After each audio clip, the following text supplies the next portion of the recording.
지의 말씀입니다. 매일 성경 62쪽에 있습니다. 매일 성경 62쪽에 있습니다.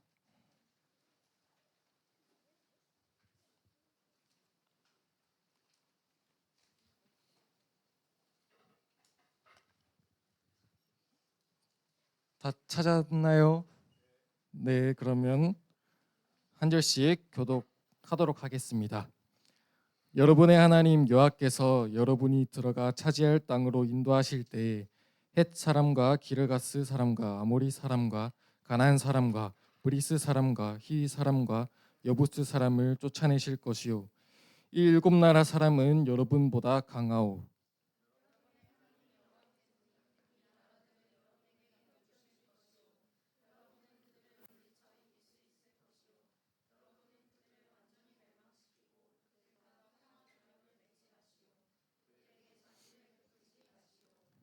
그들 가운데서 누구와도 결혼하지 마시오. 여러분의 딸을 그들의 아들과 결혼시키면 안 되고 여러분의 아들을 그들의 딸과 결혼시켜서도 안 돼요.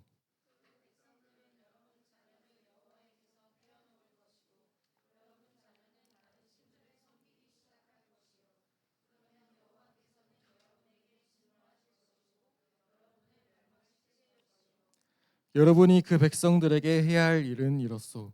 그들의 제단을 헐어버리시오. 그들이 세운 돌기둥들을 부숴버리시오. 그들의 아세라 우상을 찍어버리고 우상들을 불태워버리시오.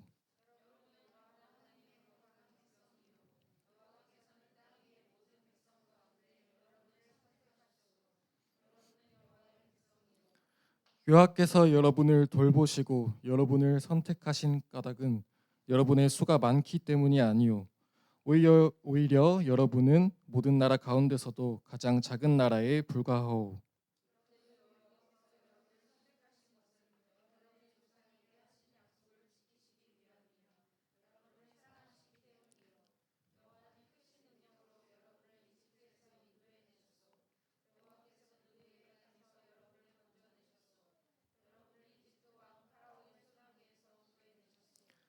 그러므로 여호와 하나님이 참 하나님이신 줄을 아시오.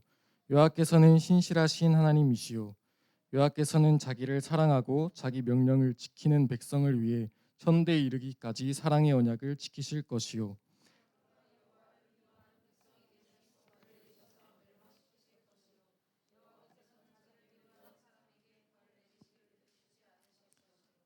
그러므로 조심하여 내가 오늘 여러분에게 주는 여호와의 명령과 규례와 율법을 잘 지키도록 하시오. 아멘.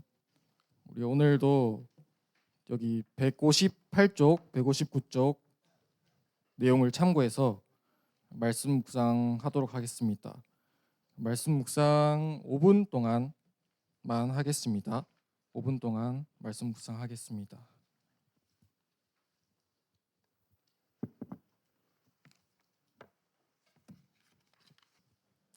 자, 시간이 끝났습니다, 여러분. 자, 오늘도 우리 지난주 했던 인사 한번 똑같이 해보면 좋겠습니다. 좌우에 있는 친구들에게 함께함이 좋습니다. 이렇게 한번 인사해 보겠습니다. 함께함이 좋습니다. 함께함이 좋습니다. 함께함이 좋습니다.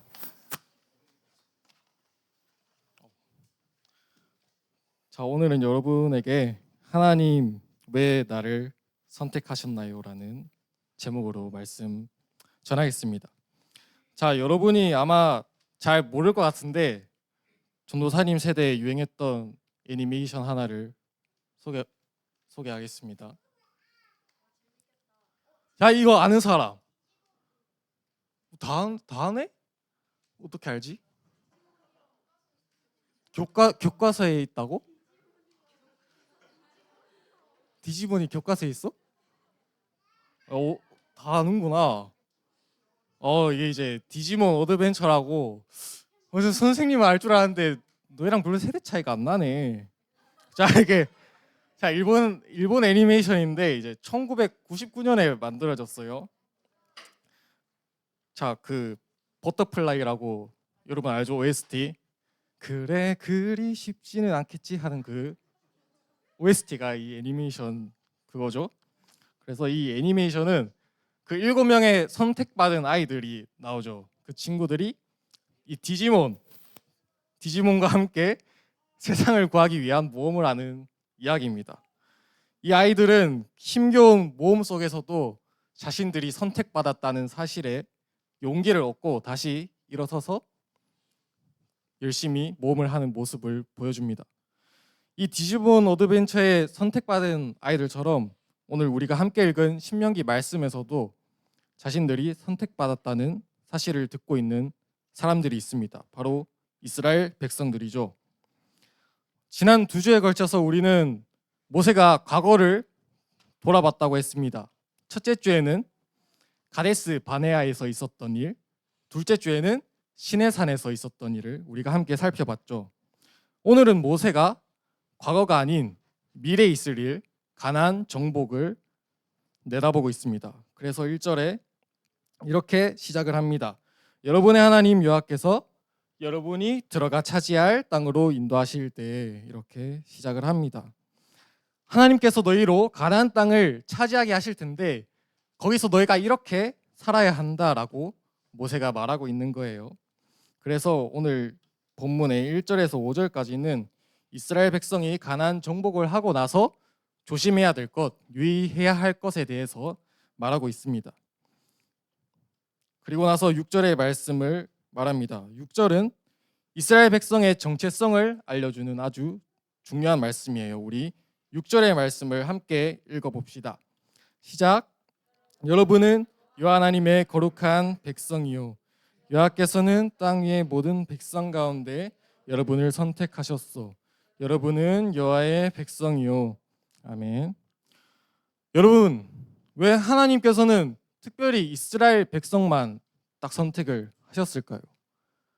왜 하나님께서는 다른 민족이 아니라 이스라엘 백성만 선택을 하셨을까요? 그 이유가 도대체 뭘까요? 우리 이스라엘 백성을 선택한 이유에 대해 살펴보려면은 아브라함에 대해서 먼저 우리가 살펴볼 필요가 있습니다. 하나님께서는 아브라함을 처음 부르실 때 이런 말씀을 하셨어요. 창세기 12장 2절에서 3절 말씀입니다. 제가 읽습니다. 내가 너를 큰 나라로 만들어주고 너에게 복을 주어 너의 이름을 빛나게 할 것이다. 너는 다른 사람들에게 복이 될 것이다. 너에게 복을 주는 사람에게 내가 복을 주고 너를 저주하는 사람을 내가 저주하겠다. 땅 위의 모든 백성이 너를 통해 복을 받을 것이다. 아멘. 하나님께서 먼저 아브라함을 부르실 때 맨 처음으로 하신 말씀이 뭐냐면은 아브라함을 큰 나라로 만들어 주겠다, 이렇게 말씀을 하십니다. 그 다음에 3절에서 땅 위의 모든 백성이 너를 통해 복을 받을 것이다 라고 합니다. 하나님께서는 아브라함의 후손들로 큰 나라, 즉 이스라엘을 이루게 하실 것인데 이스라엘이 하나님과 다른 모든 나라 사이에 복의 통로가 될 것이다, 이렇게 말씀을 하고 있어요. 이렇게 아브라함에게 약속하셨던 하나님은 그 약속을 지키셨어요. 하나님의 약속대로 아브라함의 후손인 이스라엘 백성은 출애굽했을 당시에 20세 이상 남자들만 해도 60만 명에 달했습니다. 그리고 하나님은 시내산에서 이스라엘 백성의 정체성이 무엇인지 다시 말씀하셨습니다. 하나님은 시내산에서 이스라엘 백성에게 십계명을 주시기 전에 이런 말씀을 하십니다. 우리 다 함께 읽어봅시다. 시작. 그러므로 이제 너희가 내 목소리를 듣고 내 언약을 지키면 너희는 모든 백성 중에서 나의 보물이 될 것이다.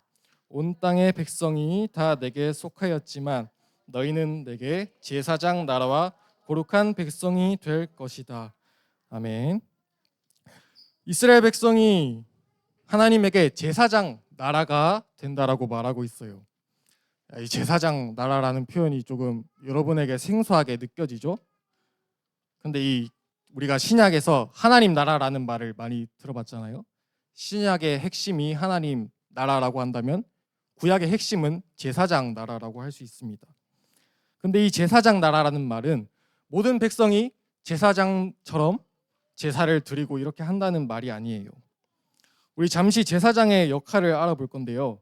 제사장의 역할은 크게 두 가지가 있습니다. 첫 번째, 백성들을 대신해서 하나님께 속죄의 제물과 중보 기도를 드리는 일. 두 번째, 하나님께서 주시는 응답과 축복을 백성들에게 전하는 일. 이렇게 두 가지가 있어요. 말이 좀 어려운데 쉽게 말하면 제사장은 하나님과 백성들 사이를 연결해주는 통로 역할을 했다라고 볼 수 있습니다. 이 제사장 나라라는 말의 뜻도 이거랑 비슷해요. 제사장이 하나님과 백성 사이를 연결해주는 통로 역할을 했듯이 제사장 나라인 이스라엘을 통해서 하나님과 이 땅의 모든 나라가 연결될 것이라는 말이에요. 하나님께서는 하나님의 형상을 닮은 세상 모든 사람들에게 복을 주기 원하셨습니다. 그래서 하나님께서는 하나님과 모든 민족 사이에 복의 통로로 제사장 나라를 세워 세상 모든 사람과 소통을 하려고 하신 거예요. 자, 조금 어려운 내용을 여러분에게 설명드렸는데 이해가 잘 되나요? 전도사 선생님이 예라고 해주시는데 감사합니다. 자, 이제 신명기 7장 6절을 다시 볼게요. 여러분은 여호와 하나님의 거룩한 백성이요, 여호와께서는 땅 위의 모든 백성 가운데 여러분을 선택하셨소. 여러분은 여호와의 백성이요. 자, 이제 다시 보니까 하나님이 왜 이스라엘 백성을 선택하셨는지 조금은 이해가 되죠. 이 말씀을 지금 이스라엘 백성이 모압 평지에서 모세에게 듣고 있는 겁니다. 너희는 하나님께 선택받은 사람들이다. 그리고 하나님께서는 너희를 제사장 나라로 세워서 일하기 원한다. 이렇게 말씀을 하십니다. 자, 이어서 7절과 8절에서 하나님이 왜 이스라엘 백성을 선택하셨는지 그 이유에 대해 말씀하십니다. 먼저 우리 7절 함께 읽어보겠습니다. 시작. 여호와께서 여러분을 돌보시고 여러분을 선택하신 까닭은 여러분의 수가 많기 때문이 아니요, 오히려 여러분은 모든 나라 가운데서도 가장 작은 나라에 불과하오. 아멘. 하나님이 이스라엘 백성을 선택하신 이유가 뭐냐? 그 이유는 이스라엘 백성의 수가 많기 때문이 아니라고 말하고 있습니다. 오히려 이스라엘은 모든 나라 가운데서 가장 작은 나라에 불과했다고 말합니다. 가장 약하고 보잘것없는 나라가 바로 이스라엘이었습니다. 그렇다면 하나님은 도대체 왜 이스라엘을 선택하셨을까요? 8절 말씀은 이렇게 말합니다. 우리 함께 또 읽어보겠습니다. 그런데도 여호와께서 여러분을 선택하신 것은 여러분의 조상에게 하신 약속을 지키기 위함이며 여러분을 사랑하시기 때문이요. 아멘. 제가 일부러 끊었어요. 8절에서는 하나님이 이스라엘 백성을 선택한 이유를 두 가지로 말하고 있어요. 첫째, 이스라엘 백성에게 조상들이 한 약속을 지키기 위함이다. 두 번째, 하나님이 이스라엘 백성을 사랑하기 때문이다. 근데 순서상으로 보면은 약속을 지키기 위함이 먼저인 것 같고 하나님이 사랑하신다는 이유는 두 번째인 것 같죠? 그런데 우리가 이 말씀을 원어상으로 보면은 사랑한다는 이유가 가장 먼저 나옵니다. 이스라엘 백성을 사랑하기 때문에, 그리고 조상에게 한 약속을 지키기 위해 이스라엘 백성을 선택했다고 말합니다. 조금 당황스러운 이유죠.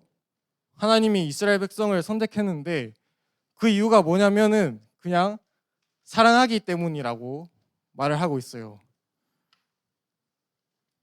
자, 본문 말씀은 이 정도로 생각해보고 사진 한 장을 함께 살펴보겠습니다. 자, 이 사진 뭔 사진인 것 같은지 감 오는 사람?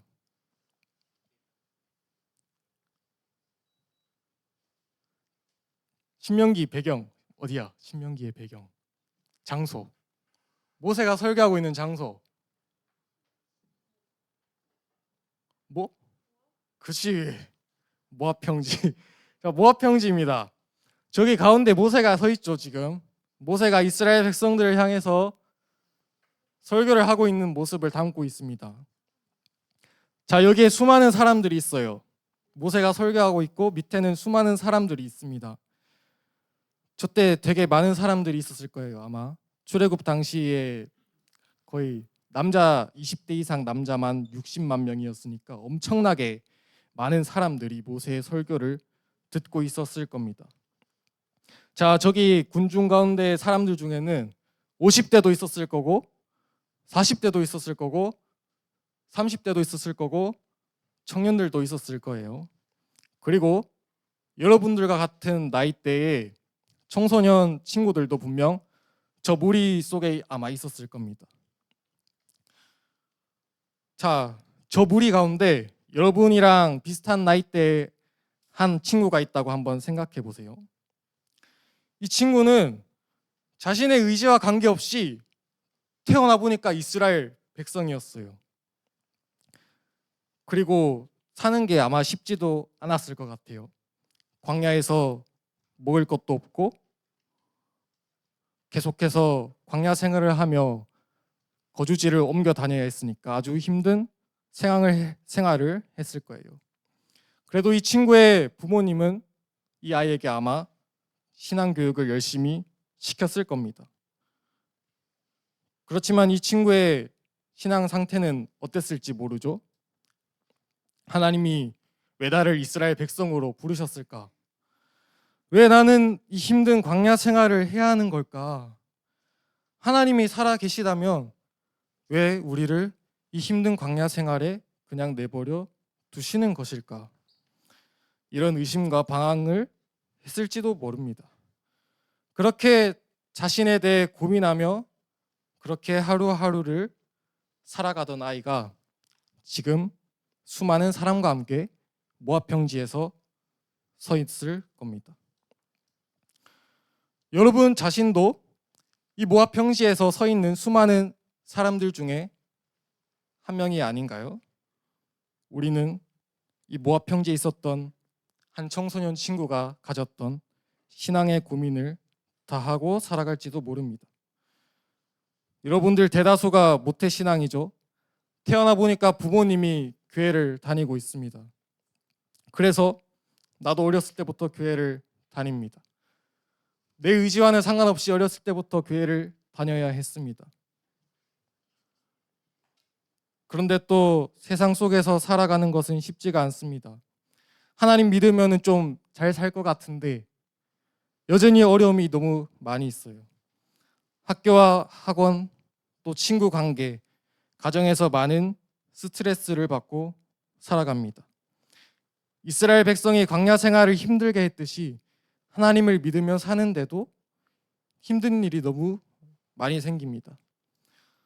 전도사님이 유튜브에서 찬양곡을 듣고 이제 댓글을 가끔씩 보는데 그 댓글에 굉장히 많은 사람들의 자신의 신앙의 이야기를 댓글로 남겨주는데 거기에 보면은 초등학생 친구도 있고 여러분 같은 중학생 친구들이 각자 자신만의 신앙의 고민을 해결하지 못해서 거기 댓글에 달고 있는 모습을 볼 수 있습니다.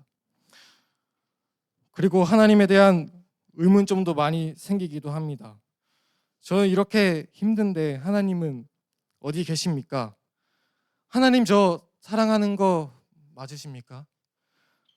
저를 왜 교회 다니는 집에 태어나게 하셔서 지금 다른 친구들은 늦잠 자는데 왜 저는 주일마다 교회에 와서 이렇게 하나님께 예배를 드려야 되죠? 또한 어느새 나도 모르게 하나님과의 관계가 멀어진 친구들은 이렇게 생각할지도 모르죠. 하나님, 저 하나님 앞에 부끄러워서 못 서겠습니다. 저 같은 죄인도 하나님 사랑하시나요? 교회는 나오고 있는데 저는 하나님 믿는 사람답게 살지 못하고 있습니다. 이렇게 부족하고 연약한 저도 사랑하십니까? 이렇게 생각할지도 모릅니다.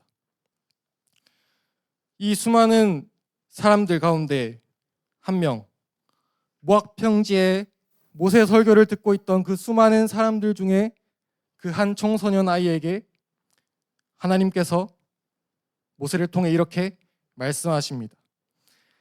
하나님께서 땅 위의 모든 백성 가운데 당신을 선택하셨습니다. 왜냐하면 하나님께서는 당신을 사랑하기 때문입니다. 이스라엘 백성에게 말씀하신 하나님은 여러분에게도 동일하게 이렇게 말씀하십니다. 내가 너를 선택했다. 왜냐하면 내가 너를 사랑하기 때문이다. 내가 너를 선택했다. 왜냐하면 내가 너를 사랑하기 때문이다. 세상은 너를 평가할 것이다. 너의 외모를 보고, 너의 성적을 보고, 너의 재능을 보고, 너의 가치를 매길 것이다. 그러나 나는 그런 것들을 보지 않는다. 내가 지금 어떤 모습인지는 나에게 중요하지 않다. 나는 그냥 너를 사랑하고 그래서 너를 나의 자녀로 불렀다. 그리고 너를 통해 내가 하나님 나라의 일을 하기 원한다. 이렇게 말씀하십니다. 이스라엘 백성은 모압 평지에서 자신의 정체성을 다시 발견했습니다. 제사장 나라로서 하나님과 세상을 연결해주는 복의 통로가 되는 것입니다. 우리도 이 이스라엘 백성들처럼 우리의 정체성을 발견해야 합니다. 하나님 왜 굳이 왜 나를 선택하셨나요? 왜 나를 하나님의 자녀로 부르셨나요? 이 질문에 대한 대답은 전도사님이 해줄 수 없습니다.